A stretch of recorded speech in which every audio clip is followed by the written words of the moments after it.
All ಈ press meet let us not make unpleasant. ನೀವು ಅಲ್ಲ okay, let us not make unpleasant. ನೀವು ಕೇಳ್ತಾ ಇದ್ದೀರಾ, ಲೆಟ್ ಮೀ ಆನ್ಸರ್. ನನಗೆ ನಿಮ್ಮ ಪ್ರಶ್ನೆಯಲ್ಲಿ ಒಂದು ಸಮಸ್ಯೆ ಕಾಣಿಸುತ್ತೆ, ಟು ಬಿ ವೆರಿ ಹಾನೆಸ್ಟ್. ಯಾರು ತಪ್ಪು ತಿಳ್ಕೊಂಬಿಡಿ ದಯವಿಟ್ಟು. ಸಿನಿಮಾ ಇಂಡಸ್ಟ್ರಿಯಲ್ಲಿ ಸ್ಟಾರ್ ಅಂತ ಯಾರೂ ಇಲ್ಲ, ಒಳ್ಳೆ ಸಬ್ಜೆಕ್ಟ್ ಸ್ಟಾರು. ಈಗ ನೋಡಿ, ಜಾನ್ವರಿಯಿಂದ ಇಲ್ಲಿವರೆಗೂ ನಿಮಗೆ ಸರಿಸುಮಾರು ಒಂದು 70-75 ಸಿನಿಮಾ ರಿಲೀಸ್ ಆಗಿದೆ. ಸೊ ಆಗಿದೆ. ನಾವು let us not point star ಮಾಡ್ತಾರೆ, ಸ್ಟಾರ್ ಸಿನಿಮಾ ಚೆನ್ನಾಗಿದ್ರೆ ಅವರೇ star. Okay, one thing. Second thing, of course to be very honest, ಕ್ವಾಲಿಟಿಗೋಸ್ಕರ ಇವಾಗ ನೋಡ್ತಾ ಇದ್ದೀವಿ. ಇವಾಗ we are taking time because of quality and also content ಚೆನ್ನಾಗಿದ್ರೇ ಎಲ್ಲರೂ ಒಂಚೂರು ಒಂದು ಸೆಕೆಂಡ್ ಯೋಚನೆ ಮಾಡೋಣ ಅನ್ನೋ ಒಂದು ಪಾಸ್ ತೊಗೊಂಡಿರೋದು. ಯಾಕೆ ಅಂದರೆ ಬಿಕಾಸ್ ಆಫ್ ಕಾಂಪಿಟೇಷನ್. ಕಂಟೆಂಟ್ ನಿಮ್ಮಗಳಿಗೆ ಇಷ್ಟ ಆಗಬೇಕು ಅನ್ನೋದಕ್ಕೆ ನಾವುಗಳು ಒಂಚೂರು ಜಾಸ್ತಿ ಕಥೆಗಳು ಕೇಳ್ತಾ ಇರೋದು. ಸುಮ್ಮನೆ ರ್ಯಾಂಡಮ್ ಆಗಿ ಏನೇನೋ ಮಾಡಿದ್ರೆ ನೋಡೋಣ ನಮ್ಮ ಮಗಕ್ಕೆ ಇಂಥದ್ದು ಸಿನಿಮಾ ಮಾಡೋಣ ಅಂತ ನೀವುಗಳು ಕೇಳ್ತೀರಾ. ಆ್ಯಂಡ್ ಆಲ್ಸೋ ಇವಾಗ ಪ್ಯಾನ್ ಇಂಡಿಯಾ ಅಂದಾಗ ನಮ್ಮ ಕಡೆಯಿಂದ ಬೇರೆಯವ್ರು ಹೋಗ್ತಾ ಇದೆ ಅಂದರೆ it should be a universal thought. ನಮ್ಮದು ಇವಾಗ ನಮ್ದಕ್ಕೆ ಮಾತ್ರ ಮಾಡೋಂಗಿದ್ರೆ ದಟ್ ಇಸ್ ಡಿಫ್ರೆಂಟ್ ಜಾನರ್. ನಾವು ಬೇರೆಯವ್ರನ್ನ ಒಪ್ಪಿಸ್ಬೇಕು ಅಂದರೆ it should be a universal thing. So ಇದಕ್ಕೆಲ್ಲ ಒಂಚೂರು ಟೈಮ್ ಆಗ್ತಾ ಇದೆ. ಆ್ಯಂಡ್ ಆನೆಸ್ಟ್ಲಿ ಎಸ್, ಜಾಸ್ತಿ ಸಿನಿಮಾಸ್ ಮಾಡಬೇಕು. ನೀವು ಹೇಳೋದ್ರಲ್ಲಿ ಒಂದು ಅರ್ಥ ಇದೆ. We will do it. Thank you. Prem sir.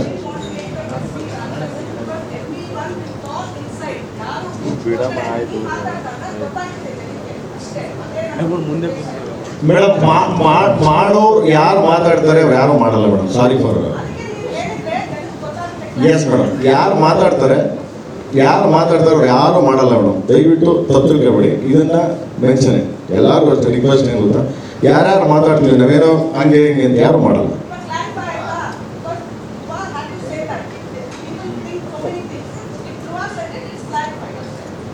Arjun ಅವ್ರಿಗೆ ಈಗ 256 ಪೀಸ್ ನಿನ್ನೆ ಸಾಯಂಕಾಲ 5 ಗಂಟೆಗೆ ಊಟ ಮಾಡಿರೋದೀನಿ, ಏನು ತಿಂದಿಲ್ಲ. ಕಷ್ಟ ಕ್ವೆಶ್ಚನ್ ಕೇಳ್ಬಿಡಿ, ಏನು ಮೊದಲೇ ಅರ್ಥ ಆಗ್ತಾ ಇಲ್ಲ. ಕ್ವಶನ್ ಚಿಕ್ಕ ಅರ್ಧ ಕಾಣಿಸ್ತಾ ಇದೆ. ಹೇಳಿ ಸರ್. Sorry sir.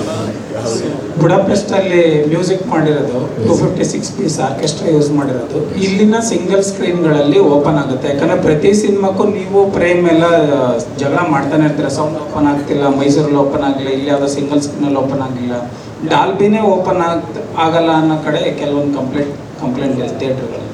ಸೊ ಅದಕ್ಕೆಲ್ಲ ಏನು ಪರಿಹಾರ ಅಂದರೆ ಇಷ್ಟೊಂದು ಮ್ಯೂಸಿಕ್ ಮಾಡಿಬಿಟ್ಟು ನೀವು ಇಷ್ಟೊಂದು ವರ್ಕ್ ಮಾಡಿ ಅಲ್ಲಿ ಆ ಥರ ಸ್ಕ್ರೀನ್ಗಳಲ್ಲಿ ಹೆಂಗೆ ಓಪನ್ ಆಗುತ್ತಾ, ಹೇಗೆ, ಅದಕ್ಕೇನು ಬೇರೆ ಪ್ಲ್ಯಾನ್ ಮಾಡಿ ಸರ್? ಈ ಮಲ್ಟಿಪ್ಲೆಕ್ಸಲ್ಲಿ ಇದರ ಪ್ರಾಬ್ಲಮ್ ಅಷ್ಟು ಪರ್ಸೆಂಟೇಜಲ್ಲಿ ಇಲ್ಲ ಸರ್. ಈ ಸಿಂಗಲ್ ಸ್ಕ್ರೀನ್ಗಳಿದ್ದಾಗ ತುಂಬ ಸಿಂಗಲ್ ಸ್ಕ್ರೀನ್ಗಳಲ್ಲಿ ಅದರ ಅಲೈನ್ಮೆಂಟ್ ಕರೆಕ್ಟಾಗಿ ಮಾಡಿಲ್ಲ. DTS ಅಂದರೆ ಸ್ಟೀರಿಯೋ ಇರುತ್ತೆ, ಸ್ಟೀರಿಯೋ ಅಂದರೆ ಮೋನೋ ಇರುತ್ತೆ. ಸೊ ಈ ಸಿಂಗಲ್ ಸ್ಕ್ರೀನ್ಗಳಲ್ಲಿ ಎಲ್ಲರೂ PVR ಅಥವಾ ಏನು ಐನಾಕ್ಸ್ ಅಂತ ಎಲ್ಲರೂ ತಿಳ್ಕೊಂಡಿದ್ದಾರೆ, ಸೈನ್ಸ್ ತಿಳ್ಕೊಂಡಿದ್ದಾರೆ, ಅದು ಬಿಲ್ಡಿಂಗ್ ಟೈಮಲ್ಲೇ ಕರೆಕ್ಟಾಗಿ ಮಾಡಿದ್ದಾರೆ. ಆ್ಯಂಡ್ ಏನೇ ಆದ್ರೂ ಈ ಸಿನಿಮಾ ಇನ್ನೂ 50 ಇಯರ್ಸ್ ಮುಂದೆ ಫ್ಯೂಚರ್ ಅಂತ ಯೋಚನೆ ಮಾಡಿದ್ರು ನಾವೇನು ಒಂದು ಸೋರ್ಸ್ ಕ್ರಿಯೇಟ್ ಮಾಡ್ತೀವಲ್ಲ, ಆ ಸೋರ್ಸ್ ಎಕ್ಸಾಕ್ಟಾಗಿ ಎಲ್ಲೂ ಬರೋದಿಲ್ಲ. ಒಂದು 10% ಚೇಂಜ್ ಇದೇ ಇರುತ್ತೆ.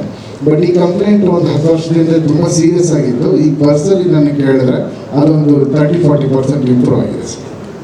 Prem sir. Yes sir.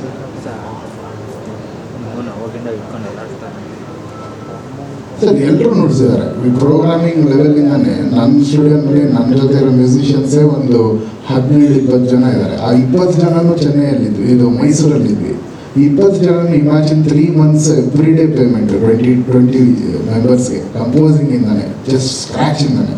So ಪ್ರತಿಯೊಬ್ಬರಿಗೂ ಇಲ್ಲಿ ಸಂಪಾದನೆ ಆಗಿದೆ, ಪ್ರತಿಯೊಬ್ಬರಿಗೂ ಈ ಸಿನಿಮಾ ತುಂಬ ಪ್ಲಸ್ ಆಗಿದೆ ಸರ್. ಇಲ್ಲ, ಈ ಬೇಸಿಕಲಿ ಕ್ರಿಯೇಟ್ ಮಾಡಿದ್ರೆ ಅಲ್ಲಿ ಮಾಡೋಕ್ಕಾಗಲ್ಲ ನಿಮಗೆ. ನೀವು ನಮಗೆ ಇಲ್ಲಿ ಆರ್ಕೆಸ್ಟ್ರಾದಾಗ ಹೇಳಿದ್ದೇನೆ, ನಮಗೆ 256 ಪೀಸ್ ಆರ್ಕೆಸ್ಟ್ರಾ ಅವರು ಹ್ಯಾನ್ಸ್ ಸಿಮ್ಮರ್ ಎಲ್ಲರೂ ರೆಗ್ಯುಲರ್ ಆಗಿ ನುಡಿಸ್ತಾ ಇರ್ತಾರೆ. ಅವ್ರಿಗೆ ದೊಡ್ಡ ವಿಷಯ ಅಲ್ಲ. ಬಟ್ ಅವ್ರು ಹೇಳಿದ್ದು ನೀವು ಕ್ರಿಯೇಟ್ ಮಾಡಿದ ಬೇಸಿಕ್ ಟ್ರ್ಯಾಕ್ ಇದೆಯಲ್ಲ, ಆ ಟ್ರ್ಯಾಕ್ ಮೇಲೆ ನುಡಿಸೋದು ನಮ್ಗೆ ಚಾಲೆಂಜಿಂಗ್ ಇದೆ. ಯಾಕಂದ್ರೆ ಆಲ್ರೆಡಿ ನೀವು ಅಷ್ಟು ಸೌಂಡ್ ಕ್ರಿಯೇಟ್ ಮಾಡಿದರೆ ಅದನ್ನು ಮೀರಿಸ್ಬೇಕಿತ್ತಲ್ಲ, ನಮ್ಗೆ ಹೊಸ ಅದು ಎಕ್ಸ್ಪೀರಿಯನ್ಸ್ ಅಂತ ಹೇಳಿ ಎಲ್ಲ ಇದೆ. Yes sir. ಪ್ರೇಮ್ ಸರ್ ಅವರಿಗೆ ಹಾಯ್ ಅವರೇ, ಇದು ಈ ಮುಂದುವರಿದ ಭಾಗ ಸ್ಟಾರ್ಗಳ ಸಿನಿಮಾ ಹೆಚ್ಚಿಗೆ ಬರಬೇಕು ಅನ್ನೋ ವಿಷಯಕ್ಕೆ ಸಂಬಂಧಪಟ್ಟಂಗೆ ಅದರ ಕಂಟಿನ್ಯೂಯೇಷನ್ ಇದು. ಈ ವರ್ಷ ಮಾರ್ಟಿನ್ ಮತ್ತೆ KD ಬರ್ತಾ ಇದೆ. ಅದನ್ನು ಎಷ್ಟು ಗಂಭೀರವಾಗಿ ತಗೊಂಡಿದ್ದೀರಾ ನೀವು ಹೆಚ್ಚು ಸಿನಿಮಾ ಮಾಡಬೇಕು ಅನ್ನೋದನ್ನ, ಮತ್ತೆ ಎಷ್ಟು ಹೊಸ ಕಥೆಗಳು ಕೇಳಿದ್ದೀರಾ, ಯಾವುದು ಕೆಲವೊಂದೇನಾದರೂ ಫೈನಲ್ ಆಗೋ ಸಾಧ್ಯತೆ ಇದೆಯಾ? ಸಿ ಮಾರ್ಟಿನು ಕೇಳಿ ಇವಾಗ ಮಾರ್ಟಿನ್ ಬಂದು ಅಕ್ಟೋಬರ್ ಅಂತ ಅನೌನ್ಸ್ ಆಯಿತು, ಈಗ ಕೇಳಿ ಬಂದು ಡಿಸೆಂಬರ್ ಅಂತ ಆಯಿತು, ಅಲ್ಲೇ ವರ್ಷಕ್ಕೆ 2 ಆಯಿತು ಆ್ಯಕ್ಚುಲಿ. ಆಲ್ಸೋ 2 ವರ್ಷ ಗ್ಯಾಪ್ ಇರೋದ್ರಿಂದ ನಾವೆಲ್ಲೂ ಟೈಮ್ ವೇಸ್ಟ್ ಮಾಡದೆ ಹಾನೆಸ್ಟ್ಲಿ ನಿಮಗೆ ಆನ್ ಸ್ಕ್ರೀನ್ ಗೊತ್ತಾಗೋಗುತ್ತೆ. ಐ ಆಮ್ ಶ್ಯೂರ್ ನಿಮ್ಗೆ ಯಾರಿಗೂ 2 ಸಿನಿಮಾನು ಡಿಸಪಾಯಿಂಟ್ ಆಗಲ್ಲ. ನೆಕ್ಸ್ಟ್ ಆಫ್ಕೋರ್ಸ್ ಒಂಚೂರು ಫಾಲೋಅಪ್ಸ್ ಇದೆ, ಕೇಳಿದ್ದೇನೆ ಒಂಚೂರು ಇನ್ನೂ ಮಾತುಕತೆ ನಡೀತಾ ಇದೆ. ಕಿವಿನ್ ಸರ್ದೇನೆ ಇನ್ನೊಂದು ಸಿನಿಮಾ ಇದೆ, ಆಮೇಲೆ ಫಾಲೋಅಪ್ಸ್ ಇದೆ, ಲೈನಪ್ಸ್ ಇದೆ. ಸೊ ಎಲ್ಲ ಹೇಳ್ಕೊಂಡು ಹೋಗ್ತೀನಿ ಸರ್. ಬಟ್ ಸರ್ ಇದು ಪಾರ್ಟ್ 1 ಪಾರ್ಟ್ 2 ಅಂತ ಏನೋ ಹೇಳಿದ್ರು ಫಸ್ಟ್ ನಡೀತಾ ಇದೆ. ಈಗ ಇನ್ನೊಂದು week next month June May ತಿಂಗಳು, ಓಕೆ, ಜೂನ್ಗೆ ಮುಗಿಯುತ್ತೆ ಕೇಳಿ ಜೂನ್ ಮುಗಿಯುತ್ತೆ ಫಸ್ಟ್ ಪಾರ್ಟ್. ಎಲ್ಲ ಎಡಿಟ್ ಮಾಡಿ ಎಲ್ಲ ಇದಾಗಿದೆ. ಸೊ ನೋಡಿ ದೆನ್ ಜುಲೈ ಮ್ಯಾಕ್ಸಿಮಮ್ ಜುಲೈಗೆ ಅನೌನ್ಸ್ ಮಾಡ್ತೀನಿ. ವಾಟ್ ನೆಕ್ಸ್ಟ್ ಮಾಡಿರೋದು ಫಸ್ಟ್ ಪಾರ್ಟ್ ಮಾತ್ರನಾ? ನಡೀತಾ ಇದೆ, ಫಸ್ಟ್ ಸೆಕೆಂಡ್ ಅಂತಿಲ್ಲ, ನಡೀತಾ ಇದೆ. ಸೊ ಒಂದು ಫಸ್ಟ್ ರಿಲೀಸ್ ಆಗಕ್ಕೆ ನೆಕ್ಸ್ಟ್ ಮಂತ್ ಶೂಟಿಂಗ್ ಮುಗಿಯುತ್ತೆ.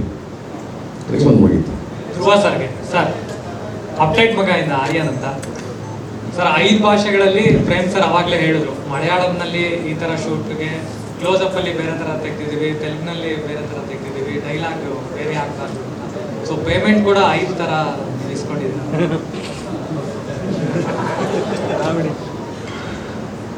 ಅಲ್ಲ, ಪೇಮೆಂಟು ಪಾಪ ಅವನು ಒಂದೇ ಪಿಕ್ಚರ್ ತಗೊಂತಾನೆ, ಪೇಮೆಂಟ್ ಅವನು ಕೇಳಕ್ಕೆ ಹೋಗ್ಬಿಡಿ. ಆ ಖರ್ಚು ಜಾಸ್ತಿ ಆಗ್ತದೆ ಬಿಟ್ರೆ ಪಾಪ ಅವನು ಯಾವತ್ತು ಪೇಮೆಂಟ್ನ ಎಕ್ಸ್ಟ್ರಾ ಕೊಡಿ ಅಂತ ಕೇಳಿಲ್ಲ. Prem sir sir last question. Dhruva Sarja sir ಕೇಳಿಲಿ ಯಾವ ಥರ ಲುಕ್ ಇದೆ, ಅವ್ರ ಅಪಿಯರೆನ್ಸ್ ಇದೆ ಅಂತ ಈಗ ಬಿಟ್ಟಿರುವಂಥ ಕಂಟೆಂಟಲ್ಲಿ ಗೊತ್ತಾಗಿದೆ. ಸೊ ಅದೇ ಥರ ನಾವು ಥಿಂಕ್ ಮಾಡೋದಾದ್ರೆ ರಮೇಶ್ ಸರ್ ಈ ಒಂದು ಲುಕ್ ಬಿಟ್ಟಿರಲ್ಲ, ಸ್ವಲ್ಪ ರಾ ಲುಕ್ ಮತ್ತೆ ವಿಲನ್ ಗೆಟಪ್ ಥರ ಕಾಣಿಸ್ತಾ ಇದೆ. ಅವ್ರ ಬಗ್ಗೆ ಮತ್ತೆ ರವಿ ಸರ್ ಬಗ್ಗೆ ಹೇಳೋದಾದ್ರೆ ಈ ಸಿನಿಮಾದಲ್ಲಿ 100% ಹೇಳ್ತೀನಿ ಗುರು. ನಿನ್ನೆಲ್ಲ ನಿನ್ನ ಹೆಸರು ಹೇಳಿದ್ರು ರಮೇಶ್ ಅಣ್ಣಿಗೆ ಹೇಳ್ತೀನಿ, ಅಣ್ಣ ನೀವು ವಿಲನ್ ಥರ ಕಾಣಿಸ್ತಾ ಇದೆಯಾ ಅಂತ. ಏನು ಪ್ರಾಬ್ಲಮ್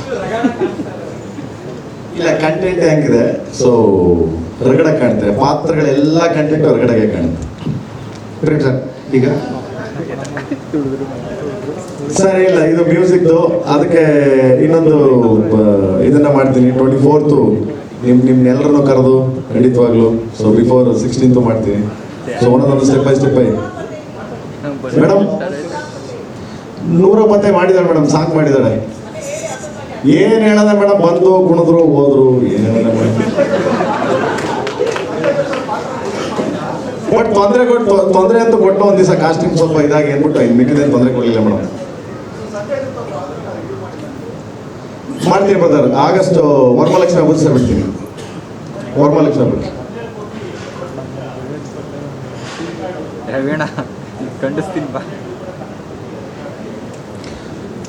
ಸಿನಿಮಾ ಬಜೆಟ್ 100% ಸರ್. ಇದುವರೆಗೂ ತುಂಬಾ ಖರ್ಚು ಮಾಡಿದ್ದೀವಿ. ರೆಕಾರ್ಡ್ ಅಂತ ಗೊತ್ತಿಲ್ಲ, ಯಾಕಂದ್ರೆ ಇನ್ನ ಸಿನಿಮಾ ಮುಗಿಬೇಕು, ಫಸ್ಟ್ ಕಾಪಿ ಬರೋವರೆಗೂ ಇನ್ನ ಫಸ್ಟ್ ಕಾಪಿ ತೆಗಿಬೇಕು, ಅದಾದ್ಮೇಲೆ ತಿರ್ಗಾ ಪಬ್ಲಿಸಿಟಿ ಇದೆ, ಅದೆಲ್ಲ ಆದ್ಮೇಲೆ ಒಂದು ಪ್ರಾಪರ್ ನಂಬರ್ ಅಂತ ಗೊತ್ತಾಗೋದು. ಇದುವರೆಗೂ ತುಂಬ ಟ್ರಿಬಲ್ ಡಿಜಿಟಲ್ ಖರ್ಚು ಮಾಡಿದ್ದೀವಿ. ಪ್ರೇಮ್ ಸರ್, ಈಗ ಯೂಶಲಿ ಜೋಗಿ ಪ್ರೇಮ್ ಅವರು ಡೈರೆಕ್ಷನ್ ಮಾಡ್ತಾರೆ ಅಂದ ತಕ್ಷಣ ಅದು ಸಿನಿಮಾದ ಪೋಸ್ಟ್ರು, ಟೀಸರು, ಟ್ರೈಲರ್ ಎಲ್ಲವೂ ಸುದ್ದಿ ಮಾಡುತ್ತೆ. ಬಟ್ ಈ ಆನ್ ಬೋರ್ಡ್ ಅನ್ನುವಂಥ ಕಾನ್ಸೆಪ್ಟೇ ಅಂದರೆ ತುಂಬ ಡಿಫ್ರೆಂಟ್ ಆಗಿತ್ತು. ಸಂಜಯ್ ದತ್ ಅವರು, ಶಿಲ್ಪಾ ಶೆಟ್ಟಿ ಅವರು, ಮತ್ತು ರವಿ ಸರ್ ಅವರು, ರಮೇಶ್ ಅರವಿಂದ್ ಅವರು, ಇನ್ನೂ ಏನಾದರೂ ಒಂದಷ್ಟು ಎಕ್ಸ್ಟ್ರಾ ಎಲಿಮೆಂಟ್ಸ್ ಅನ್ನೋ point of view on board ಬರುವಂತಹ ಸಾಧ್ಯತೆಗಳಿದಾವೆ ಅಷ್ಟೇ. ಹೇಳ್ಕೊಂಡು ಹೋಗ್ತೀವಿ. ನೆಕ್ಸ್ಟ್ ಮಂತ್ ಟಿಲ್ ಎಂಡ್ ಇನ್ನೂ ಶೂಟ್ ಇದೆ, ನೆಕ್ಸ್ಟ್ ಮಂತ್ ಎಂಡ್ವರೆಗೂ ಶೂಟ್ ಇರೋದ್ರಿಂದ ಗೊತ್ತಿಲ್ಲ ಇನ್ನು ಯಾರು ಬರ್ತಾರೆ ಅಂತ. ಬಟ್ ಬರೋ ಸಂದರ್ಭ ಇರ್ಬೋದು, ಇಲ್ಲದೆ ಇರ್ಬೋದು, ಹೇಳ್ತೀನಿ ಒಂದೊಂದು. ಅಮ್ಮ ಹೇಳಿ, ನೀವು ಹಿಂಗೆಲ್ಲ ನೀವು ತೊಡಲಿ ಅಮ್ಮಗೆ. ಹಾಂ ಅಮ್ಮ,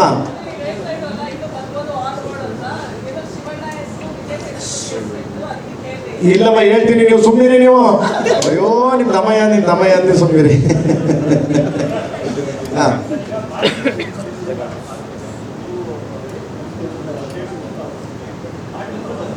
ಮಗ ಫಸ್ಟೇ ಅಲ್ಲಿ ಮೇಡಮ್ ಮೊದಲೇ ಎದ್ದು ಹೊಚ್ಗೆದ್ದು ಪಿಕ್ಚರ್ ರಿಲೀಸ್ ಮಾಡ್ರ ಅಂತ ಬೈದವ್ರೆ. ಆಮೇಲೆ ಸಿನಿಮಾ ನಾವು ತಗೊಂಡೋಗಿ ಮಾಟಿನ ಮುಂದೆ ಹಾಕೋ, ಗೇಡಿ ಮುಂದೆ ಹಾಕೋ ಅಂತ ಹೇಳೋಕ್ಕಾಗಲ್ಲ. ಸೊ ನಾನು ಹೇಳೋದು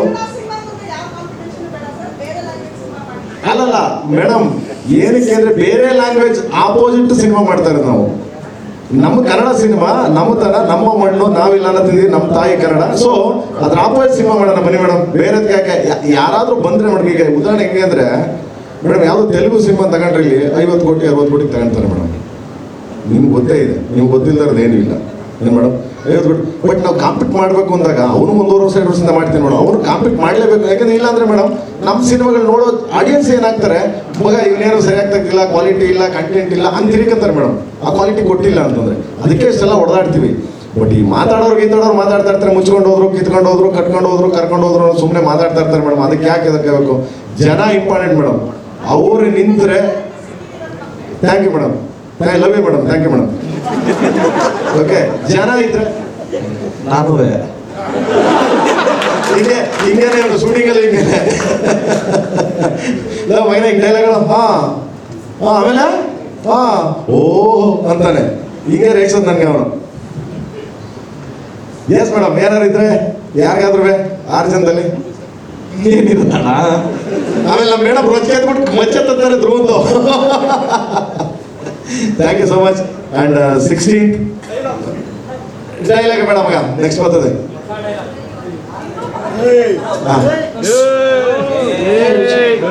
ಅಮ್ಮ ಸಾರಿ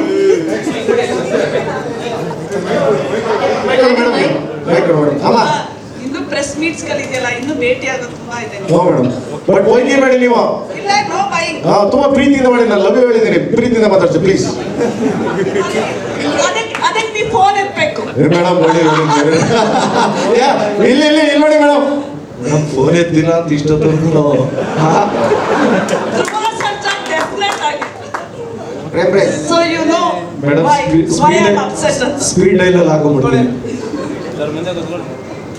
ಪ್ರೇಮ್ ಬೈ ಏನಾಗ್ತಾ ಇದೆ ಅಂದ್ರೆ ನಿಮ್ಮ ಮನೆ ಮಕ್ಕಳಂತ ಒಟ್ಟಿಗೆ ಹಾಕಬಿಡಿ ಮೇಡಮ್.